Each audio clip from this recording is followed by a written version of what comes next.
A month later, on September 7th, just as the rainy season was coming to an end, I turned 5, but my birthday came and went without notice.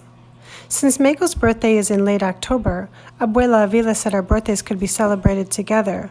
That meant I had to wait a month and 2 weeks. That whole time I was angry at Mego because it was easier to take it out on her than to rebel against my grandmother's decision. Why did Mego have to be a hot-blooded Scorpio and not an easygoing Virgo like me?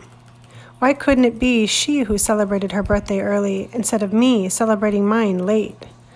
Finally, one Saturday morning, my grandmother reluctantly handed Tia Emparanzi the money my parents had sent to buy us a cake.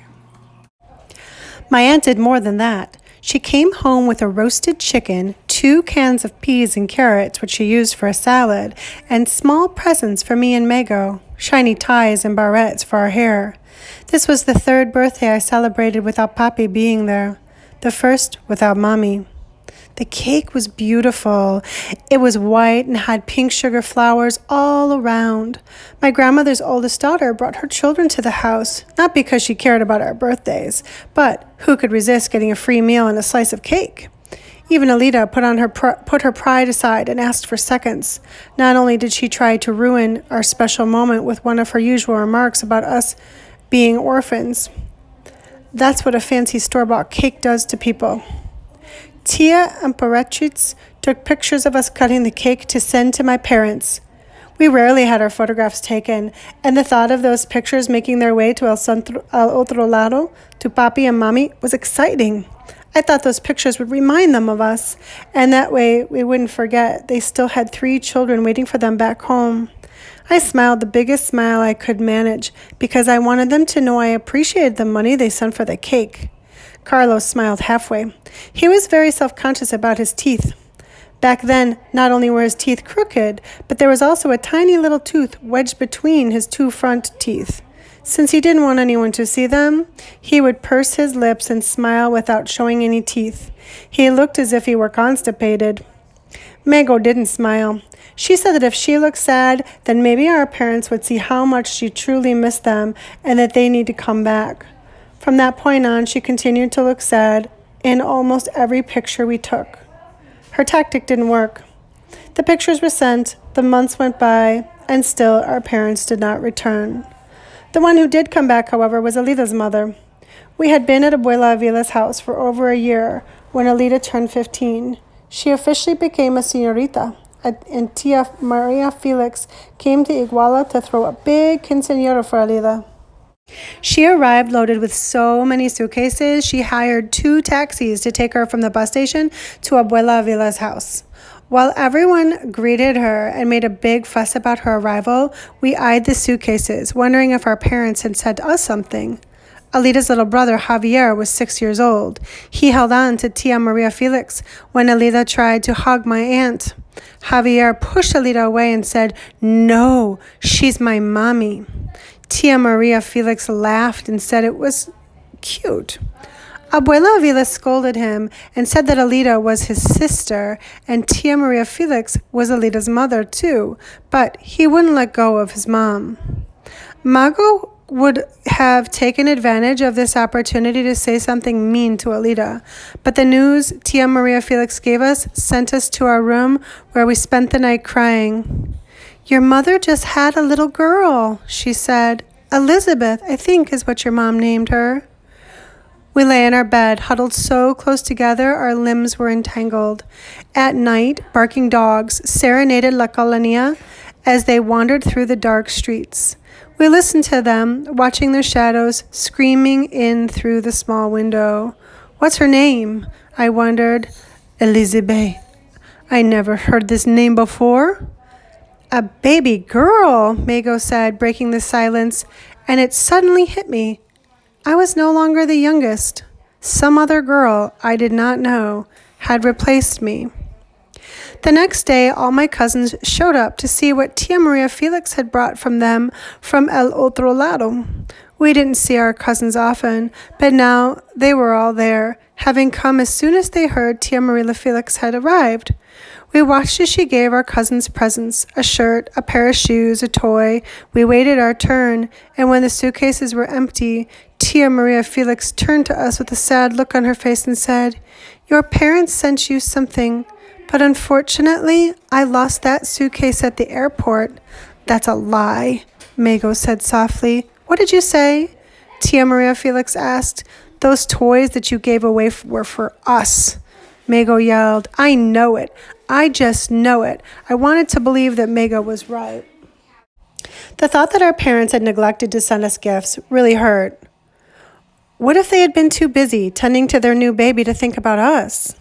"You insolent child," Abuela Avila said. "I'm going to teach you to respect your elders." She looked around for something to hit Mago with, and when she couldn't find anything, she took off her sandal. By the time she unbuckled the strap, the three of us were already bolting out the door and heading to the backyard to climb up the trees. "She could have given us something from the stuff she brought. It's not our fault she lost the suitcase," Carlos said. "No seas pendejo," Mago said, punching him in the arm.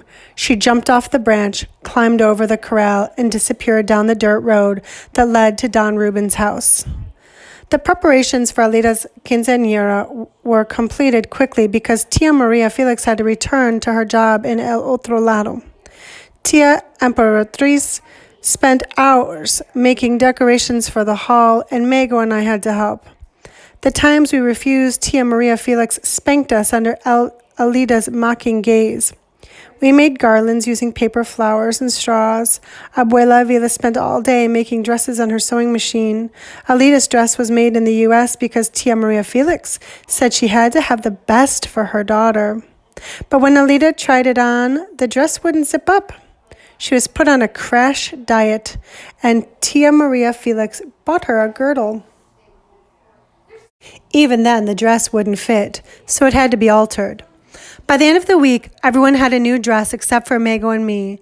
It wasn't until the day before the party that Abuela Avila was finally done with everyone else and was able to start on our dresses. She bought a few yards of silver material, shiny like a brand new peso. She made Mago's dress first. In the evening, she made my dress. By then, she was so tired she had made a mistake. The shiny part was on the inside. The dull part was on the outside. "Pobre abuelita, I can't wear a dress like that. It looks like I'm wearing it inside out. Please fix it." "I'm too tired," she said as she stood up and stretched her back. "You're going to have to wear your dress just as it is." The next day, we watched while everyone fussed over Alida. A hairstylist came and did her hair up in tiny braids held together by pink and white bows. Then her mother, our grandmother, and Tia Emperatriz helped her put on the crinoline, the girdle, and the beautiful pink dress made with layers of satin and tulle. I hated seeing Tia Emperatriz fussing over Alida so much. Usually she didn't pay much attention to her, but she was always nice to us.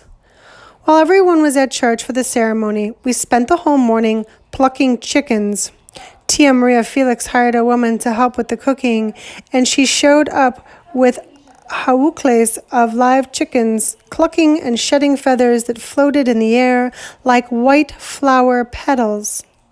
She killed the chickens by grabbing them by the head and spinning them around like a matraca until the necks broke.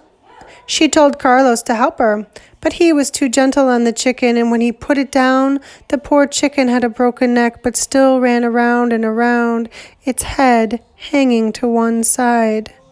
The cook told him he was no good at killing chickens and made him help Mago and me pluck feathers. Our job was to hold the dead chickens by their feet and dunk them into boiling water to soften the skin. Then we put a chicken on our lap and we pulled out the feathers.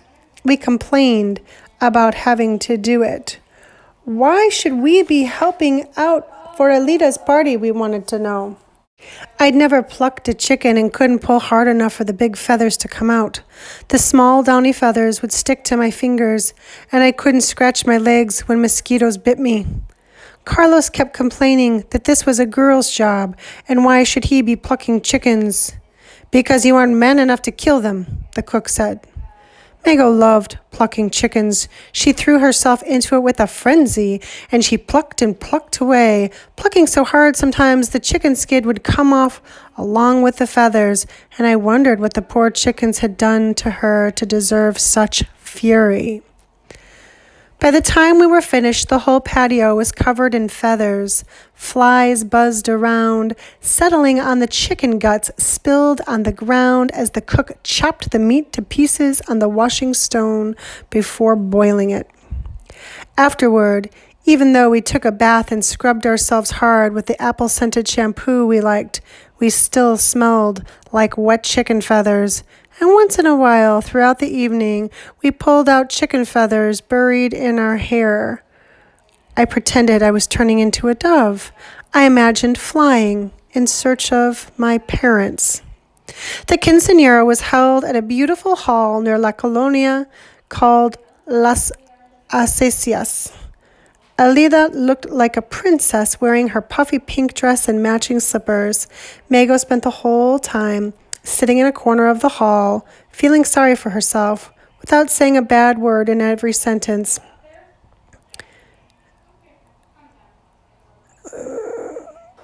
Sitting in a corner, feeling sorry for herself, her jealousy consuming her to the point where she couldn't even talk without saying a bad word in every sentence. Oh my God. Frog Eyes doesn't deserve this stupid party. Carlos, who didn't say any new clothes, took advantage of the fact that everyone was too busy to see him sneaking into the kitchen to grab some sodas and a plate piled high with chicken mole and rice. I spent the whole time hiding from people, ashamed about wearing a dress that had the shiny part on the inside and the dull part on the outside. It's a new dress, I told myself again and again. I should be happy because it's a new dress. But I crawled under a table and cried about the dress and about the fact that my parents had replaced me. I only came out to see the waltz, which is the highlight of any quinceanera party. Alida danced with her chambelán, and when that waltz was over, she danced with her godparents. The last waltz was meant to be danced with her father, as is tradition, but since she had no father, she danced the waltz with my aunt's cousin. He raised and killed pigs and had a restaurant in La Guadalupe where he sold pozole, chorizo, chicharrón, and everything else that comes from pigs. Look at her dancing with a pig man, Mago said. How appropriate. My eyes got watery as I watched Alida dance with the butcher, whom we called uncle, even though he wasn't an uncle but a distant cousin. But since the only male she could have danced with, our grandfather, was passed out on a chair from too much drinking, and the other male, my father, was away, what choice did Alida have but to dance with the man, the distant cousin of ours? I prayed and I hoped for Papi to come back soon. When I turned 15, I didn't want to dance with El Vals de las Mariposas with anyone but him. Carlos had been following Alida's American brother around to ask him to say things in English.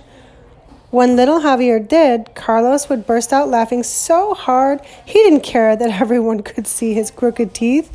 He thought Javier sounded so funny speaking English. Do you really think it's English he's speaking, or is he just making up words? Carlos asked. Mago said, he could be speaking Chinese for all we know. Back then, I could never have imagined that one day I would speak English better than I spoke my native tongue. As Tia Maria Felix was packing her suitcases and getting ready to leave, Carlos went up to ask her what El Otro Lado looked like. He said he wanted to know more about the place where our parents lived. My aunt looked at him and didn't say anything, and we thought that maybe she wouldn't answer, but then she smiled and said, El Otro Lado is a beautiful place. Every street is paved with concrete. You don't see any dirt roads there. No mosquitoes sucking the blood out of you, she said, as she slapped a mosquito dead on her legs. There's no trash in the streets like there is here in Mexico. Trucks there pick up the trash every week. And you know what the best thing is? The trees there are special. They grow money. They have dollar bills for leaves. Really? Carlos asked. Really. She took some green bills out of her purse and showed them to us. These are dollars, she said. We had never seen dollars, but they were as green as the leaves on the trees we like to climb. Now picture a tree covered in dollar bills. She left in the afternoon with little Javier. She promised Alida that one day soon she would send for her, and although she did eventually keep her promise, Alida had to stay behind for now and watch a taxicab take her mother away. Abuela Avila put her arm around Alida and held her while she cried. Alida buried her face in Abuela Avila's arms.